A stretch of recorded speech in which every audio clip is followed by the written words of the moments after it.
it's Jojo here. Welcome back to my channel. So today I'm going to be doing a book review. As you can see, I'm in my car again, but this is literally the only time when I have to do the book reviews. So I'm sorry in advance. I feel like probably most of my book reviews are going to be done in my car because this is the only time when I have, because school is so busy.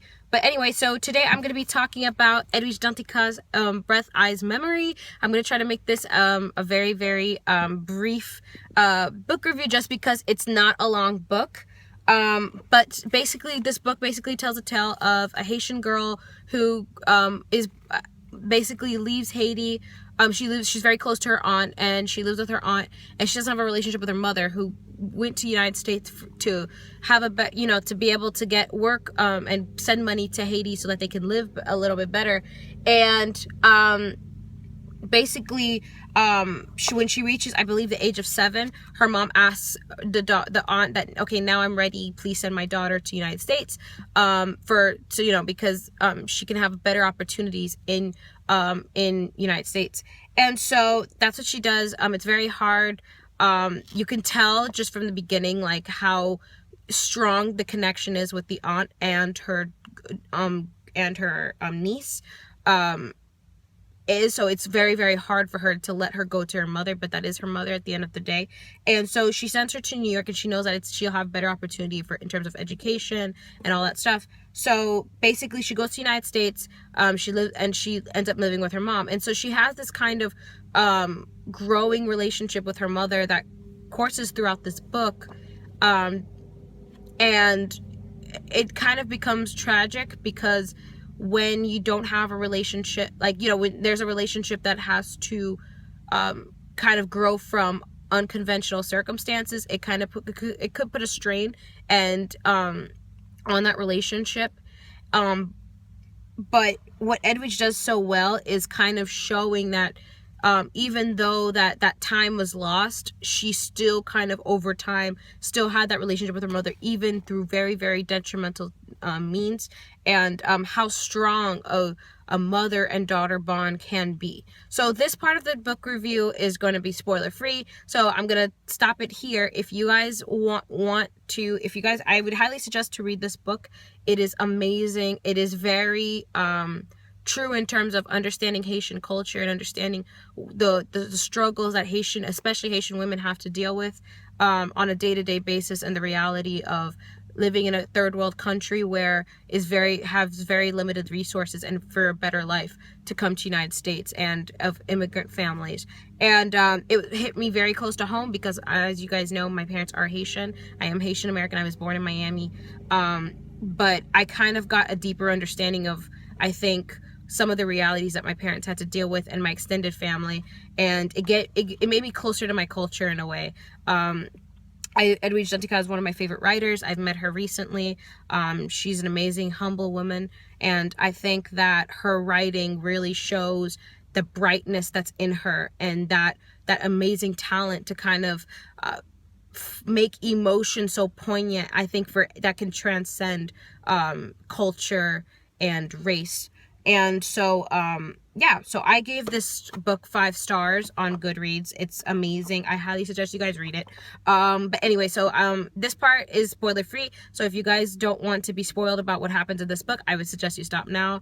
If you don't care and you want to continue for me to talk about it, you can stay on. One of the biggest themes in this book is basically generational conflicts, which basically is like conservative versus, it's just the changing times and kind of what's accepted that's done in tradition and what becomes unaccepted. And it's really, really amazing. It's really, really interesting because the main character in this book, when she lives with her mother, she becomes older, she actually as she starts to develop and become a woman, she has questions that have to regard with love and romance and sex, and those are things that in the Haitian culture is talked about in a lot of restrictions. So a lot of times kids do not talk to their parents about those things, and you can see that here. And because the idea of a virtuous woman is so important, that when her mother becomes suspects that her daughter is about to have sex or is about to get,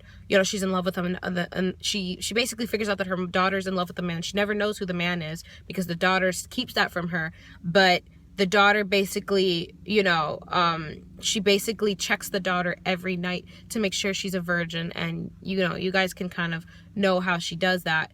And it becomes such a traumatizing experience for the daughter that she hurts herself to try to make that stop. And it really damages the relationship. The relationship I mean, she's not close to her mother. She doesn't trust her mother anymore, and she struggles all her life to figure out the reasons why. Like, even though she loves her mother, and she still has that deep hatred for what she did to her, and growing up. And she says she would never do that with her own daughter. And it kind of shows that, you know, and of course it ends in the book does end in tragedy, but it does answer the question of, you know, can we really make a judgment on certain on traditions that have been there for hundreds of years? I know I'm not exactly sure if this is a Haitian tradition that is replicated in all households. I definitely didn't go through with it, and I definitely don't know anyone who has, or my parents didn't. My mom did not have to go through that.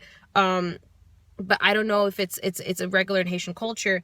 But to do something like that, to make sure that your daughter is virtuous, does seem like a very old-fashioned idea, but it is something that is important to them because it's the one thing that a woman has, because Haiti is a misogynist, it is a patriarchal society where men kind of reign, and the only time where women really, I guess, have that kind of liberty or that kind of self-importance is through their virtue.